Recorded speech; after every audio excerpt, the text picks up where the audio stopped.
Another day out here in the shop, part of a day at least. I haven't filmed for the last several days, but I have been working on stuff. So today I'm out here, just finishing up here on some of the low spots. Looking pretty good. So you can still see right here, I think you can see that. Got some of the guide coat left. You can see where I sprayed it down with the high build primer, and then I hit it with some guide coat. That's been a couple days ago. So now I'm taking that down. We'll see. Looks like I might have a couple places here where I still got to add some more. Started blocking the door, blocking the fender. Quite a few low spots on it now that I've got to work here on the fender. These little dings and stuff. But on the door, I hated to take it off, but I did. You can probably see I took my glass out, I took my vent window out, or vent wing, because there's this place there I wouldn't have been able to get primer and paint. But I went ahead and I drilled these hinges, drilled an 1/8 inch hole here on both of them. I also, inside the door, I marked around this, just kind of a backup. But what happened was, when I started blocking this door, actually up here on this edge, I ran into some flaking, bubbling something where it looked to me like probably what I was doing, because I could tell I hit this door with the original, I think it was VHT, or maybe it was Tech, I don't remember. Whichever rust converter I was using, it looked like I'd hit this whole door, and part of it, so it was a rust converter that dried to a black sandable primer. Well, it looked like there may have been some spots where, I don't know if the rust was thicker, I didn't get it off enough, or what. Anyhow, I ended up stripping this whole door back down, used some 80 grit on my DA, stripped it down. I could see little rust marks, so I took a wire brush on my drill, cleaned them all out. There wasn't enough of them to use the rust converter that I got from Eastwood, because it says not to put it on paint or bare metal, and it's kind of a pain when you do it. I'm just a little leery right now, because on bare metal, I don't know if that will self-etch or what it does, and I want to hit it with self-etching primer. So what I did is I got to look at it. I had just a little bit of left here, and it's called Professional Rust Prep. And I'd had it, I don't remember if I got it at Napa. It comes in a little bottle. And I'd used it before, and I was a little leery about it as well. Basically what it does is you spray it on. It takes 20 to 30 minutes to dry. In my case, it took a little longer because it was a little cool here in the shop. But you let it dry, and it dries to like a white powdery residue. And then you wipe it off with a damp rag. Okay, so it's called Auto Tech Rust Prep Spray. I remembered what the bottle looked like. Hopefully you can see that there. And like I say, I think it was one of the first ones I started using when I first started restoring this car. And the bottle sprayer got was no good, or the bottle started getting brittle or something, so I had just put it in a spray bottle, and I had it sitting over my shed. So I went and got it, sprayed it on there. Had to move the heater over here closer to the door so it would get dried and I could finish, because you're supposed to top coat it within 24 hours. And so I got it dried, wiped off with a damp cloth. You can either wipe it with a damp cloth or scuff it with a 3M, like a Scotch-Brite. And so now I have sprayed that down with my self-etching primer. I know you probably can't see any of them. There's a low spot right there, one there, one there. There's just several little low spots right there, dings in it. So once I get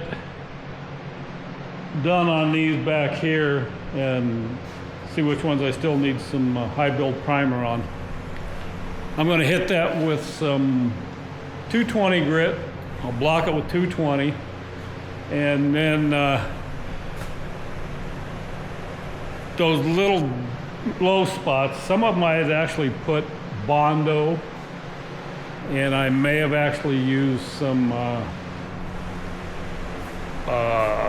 glazing putty in them. So I went ahead and cleaned all of that out, got self-etching primer on it all again. I'll hit it with my 220, like I say, and then those low spots, I'll have to look at this. I don't remember if this can go over like primer or not, but this is what I started using for glaze, and it's real liquidy, even more so than Bondo. And I really like it for that rather than the old style glaze putty that I was using.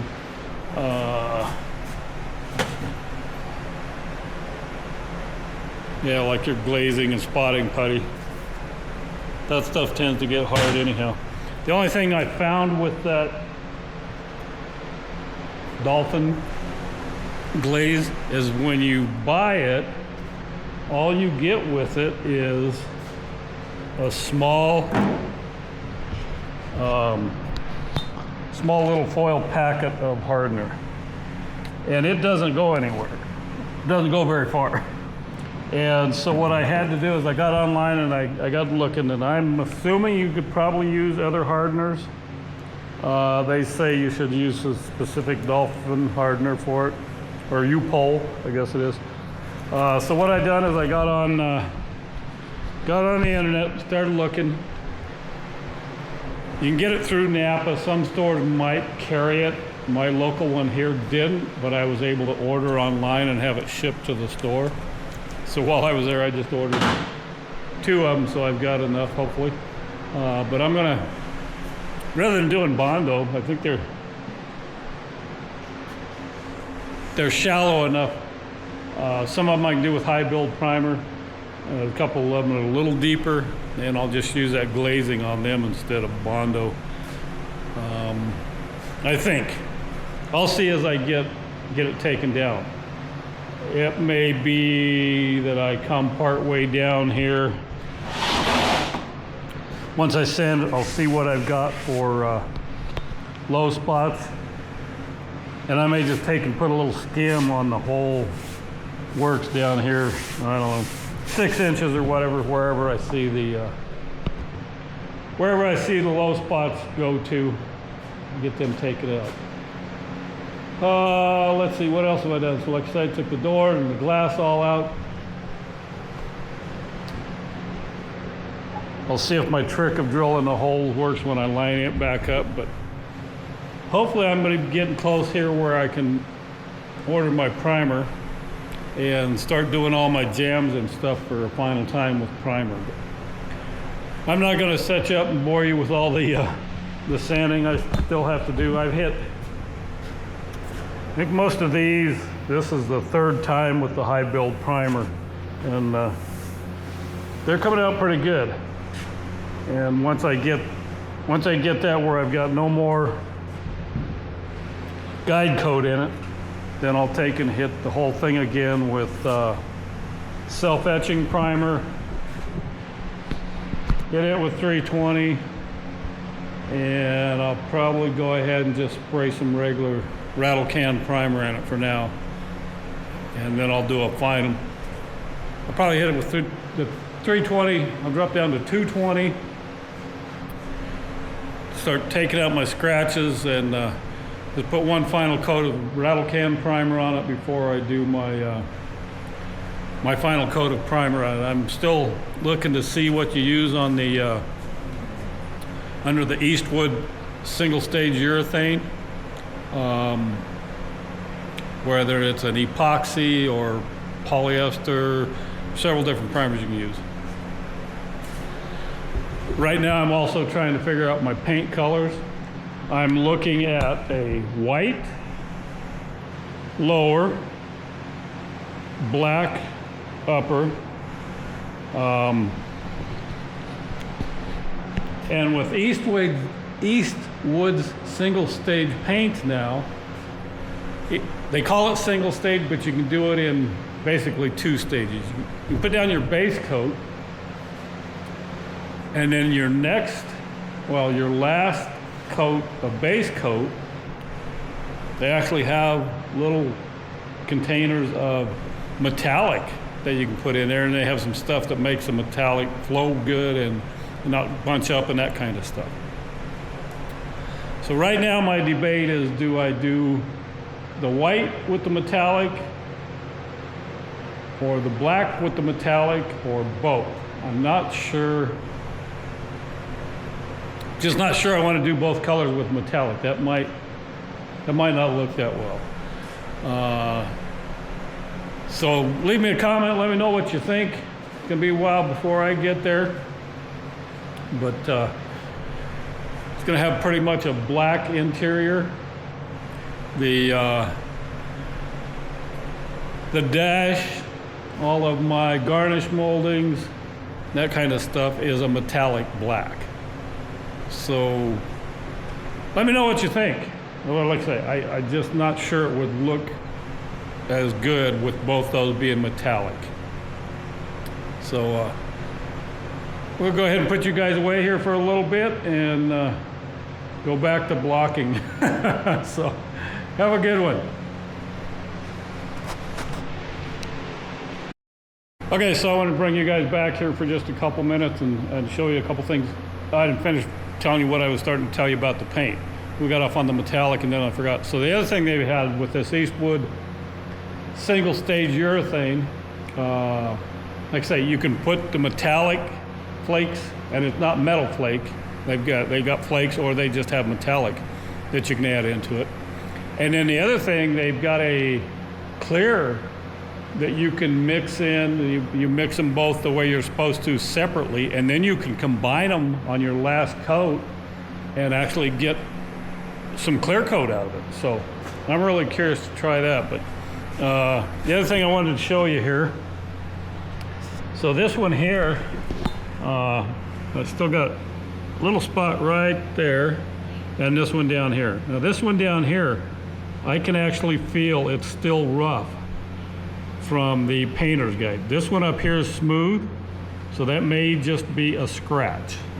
The one thing I want to show you, because that high build primer will fool you. So when I'm doing this one now, okay, so we got a clean sanding block here. Let me readjust. That's good. Okay. So when you're blocking, you just use very little pressure. You go one way, and then you go the other. So if you look at that, I'm not getting much primer buildup on it at all.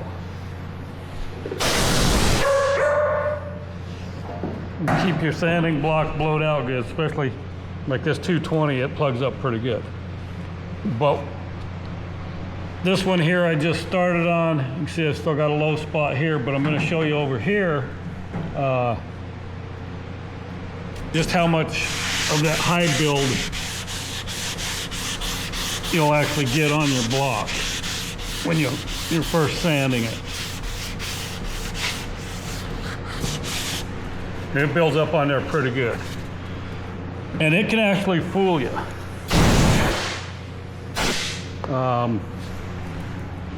It can be thicker than you would think. You think you're done and you've still got spots like this. It may just be a scratch, or on this one I know I need a little bit more in there. But I actually took more out of that since I brought you guys back last time. But one of the ways to tell is, like say, you're sanding, so compare this. I still picked up some off this one next to it here, but you get a lot less primer in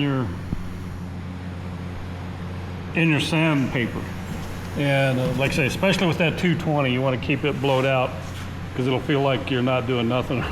Pretty much you won't be, because your sandpaper is all plugged up. So I want to show you those couple little tricks I used to do this.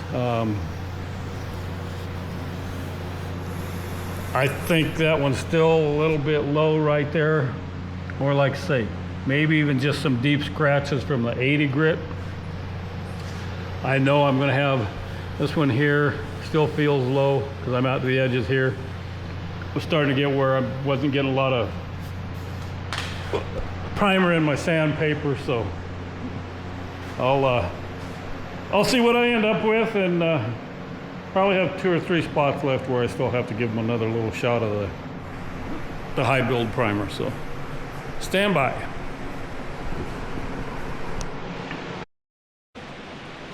Well, I'm bringing you guys back for a quick little update here. This over here turned out pretty good.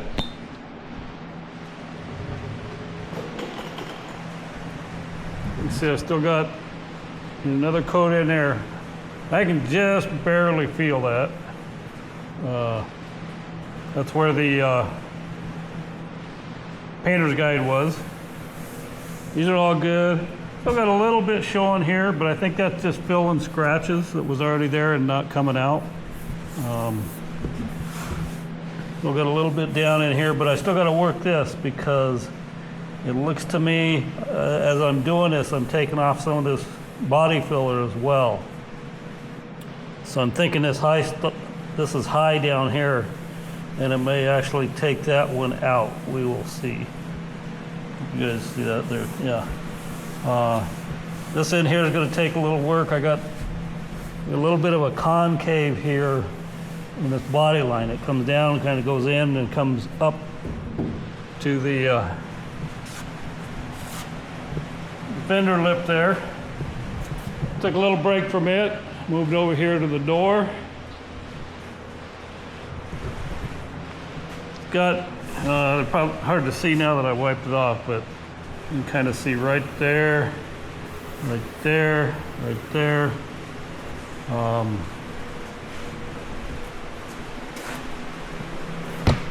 That way.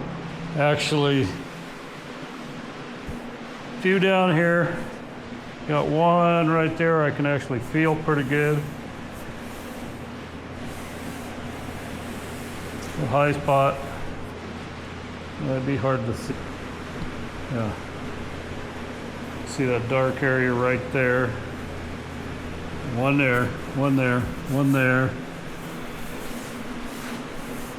And up here, kind of the same thing. I got some low spots here. Got some low spots here. Little one here. You might be able to see that one a little better right there.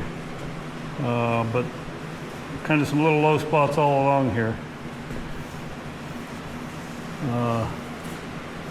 Couple right there. Couple right there. The only one that is really deep enough, I mean, these are all, yeah, those two there are a little deeper than I'd like. The rest of these are pretty shallow. I know I can take care of them with high build primer. This one right here, you kind of see that. and these 3 here. Probably what I'm going to do,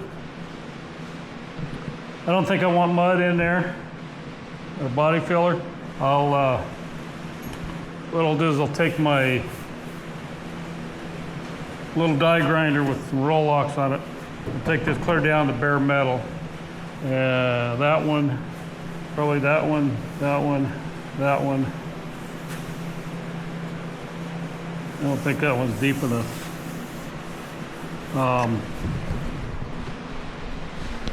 You know, a lot of times if you have just a shallow enough low spot, you can do it with the high build primer. That's what you want to do. My theory is if it's not that deep, the high build primer is better, because otherwise you're just going to have a little flake of body filler on there, and chances it cracking and chipping out are greater. These ones here, I don't think they're deep enough for body fill, but I think that glazing putty would work good on them. So it's like a lot of these here. That one's a little deep. These here really aren't deep enough for even for that one right there is. For anything but the glazing putty. And you want to take that clear back down to bare metal. Use an 80 grit. That gives your filler, whatever you're using, a good rough surface to bind to. So I was going to keep plugging away on these, kind of switching back and forth so I don't burn myself out on one panel and get tired of it. But yeah, this one's coming along pretty good. Still got a little work there, a little hand work back here where it starts making this bend. But yeah, getting close.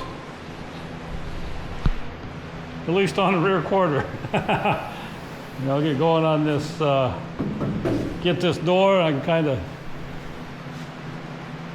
probably what I'll go ahead and do is I'll go ahead and work on that rear quarter. See what few spots I need to add some more high build primer. I'll get it shot in there. While it's drying, I'll come over and work on the door. We still got the hood to work on. The trunk, which I don't think the trunk's that bad, but I didn't think the door was this bad until I hit it and blocked it. That really tells you where your